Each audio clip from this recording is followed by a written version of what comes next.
It's strange because I am more authentically myself than I've ever been in my whole life. And at the same time, my walls are up higher than they've ever been. In 3rd grade, my elementary school in Evanston had a partnership program with Park School, and that was really where I fell in love with Park specifically. I remember being there as a kid and just being like in awe of everything that was going on, and I thought it was this like magical place. And then I got to experience it a little bit older when I was in high school and volunteering there, where I had a chance to be a little bit more sort of in the mix of things, seeing it from like yet another lens of like, oh, I could really do this. Like, this is something I want to do. Evanston holds a lot of significance to me. I think I had a very sort of idyllic idea of it growing up, of this place where there's diversity in a variety of ways. And so it always had this sort of like, this is where I have to come back to. Then when I got hired and started to really be aware of Evanston in a really different way than I was as a kid, I saw a lot of the spaces where it's not nearly as idyllic as people think.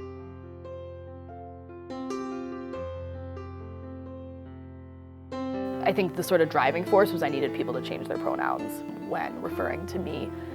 And so in 2016 in October, I started to sort of imagine what that would look like. So I went first to my principal, and this was very uncharted waters for her, I think, both on a personal level and a professional level.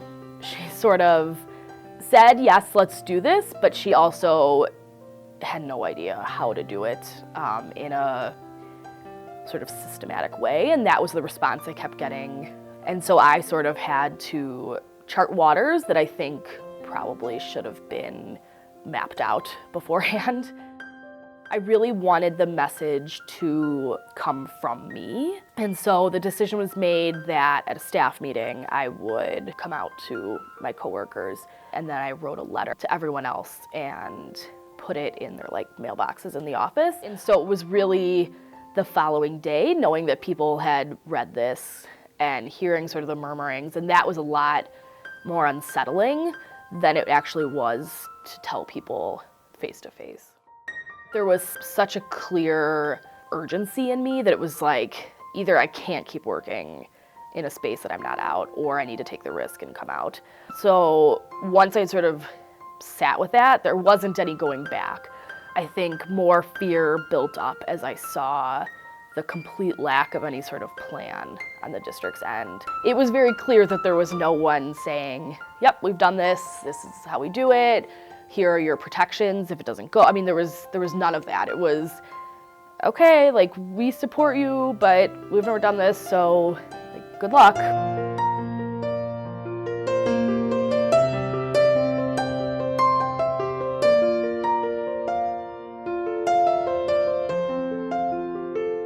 What I do think I had was a very false idea that everyone's language would just change, and that was very, very far from the case, because we're several years down the road and people have still not changed their language. What I did find in that moment of coming out and the days that followed was a few core people that I knew really had my back, and they continue to make it possible for me to keep working through this, because what I didn't foresee was how ugly it was really going to get. It was the following day that a parapro in my classroom expressed reading the letter and having great concern about working with someone like me.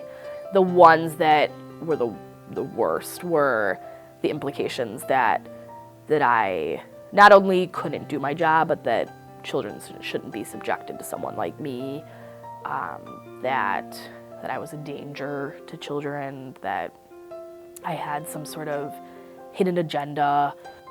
Those were the ones that hurt 1,000 times more than being told daily that I was going to hell, or how could I do this to my parents, or those sort of things, because yes, those were unbelievably hurtful and impactful, but to question my ability to do what I love to do and to paint me as some sort of monster now that she knew this piece of me was so painful, and I felt totally helpless in it, because when someone has beliefs like that, there is really so little you can do to change their mind.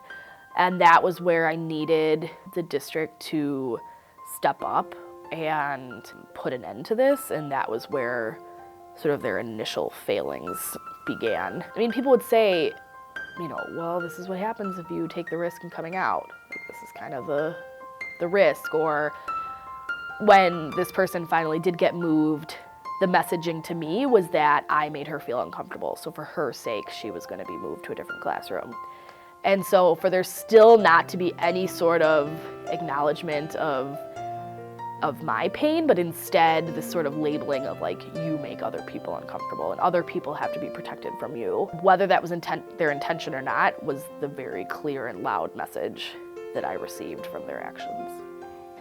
It really had a very real and profound impact on my mental health. At the beginning of this year, after things started to happen with the office staff and a group of people coming together to meet about creating some sort of consensus that I shouldn't be allowed to work there, I ended up taking a month off from work because I just felt so unsafe and so unprotected in the workspace.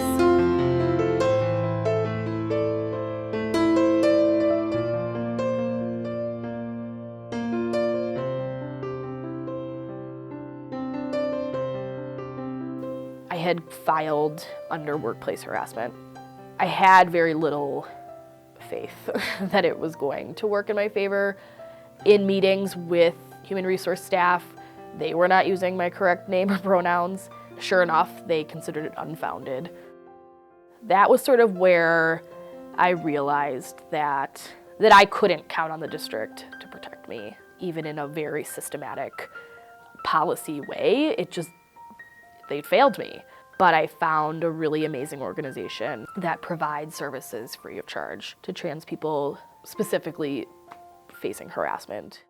It's called Chicago House. It was incredibly validating to meet with this attorney and to see their reaction finally be like matching what I was feeling and thinking, and to watch her just be so appalled that this has gone on for so long, and to hear her saying, I can't believe this district thinks they can get away with something like this, was terrifying, because that's like a whole nother level of real. Why did it take this? Why did it take the threat of a lawsuit for you to start creating procedures that should have already been in place? And why did it take this other person, who I think by title means more to people of power, to believe that my story was real? Why was my voice not good enough?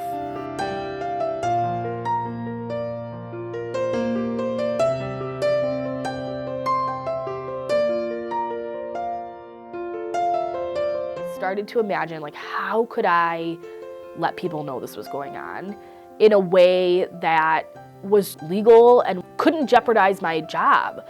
And a school board meeting is exactly that. I mean, that is a public forum. I wanted the school board to be forced to look out at a packed room and know that I was not alone in these thoughts, and that it wasn't just me that they would have to get rid of if they wanted this conversation to stop, that there was a room full of people that would still keep speaking, even if they managed to get rid of me. I knew I was angry. I didn't know how angry I was until I got up in front of that microphone. I needed that for myself just as much as I think it was needed in a bigger picture, to be able to stand up there and call people out and demand that things change, and to also make it very clear that I wasn't going to keep this a secret, and that people were going to know the realities of what was going on.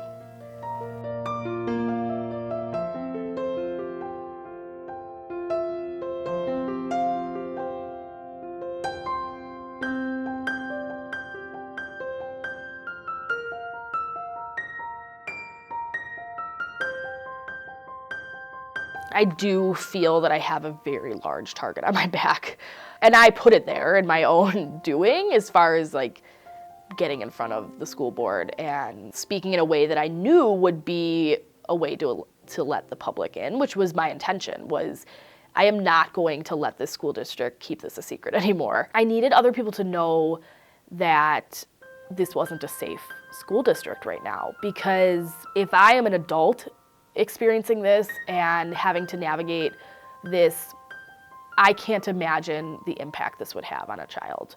It has never been the same to go back to work as it was before I came out. There's always this sort of pit in my stomach when I wake up of what's gonna happen today. There's still the message that I, as an individual in my experience, wasn't important enough to create change. But I feel better now that there are procedures in place, and I feel relieved to know that the next person who takes the brave step to come out and be who they are has something there. Do I think it's like a fully protective answer? No. Do I think that it allows for that person to more easily hold people accountable to what they deserve? Yes. I feel assured that what sometimes feels like a giant mess that I made was worth it for the greater good.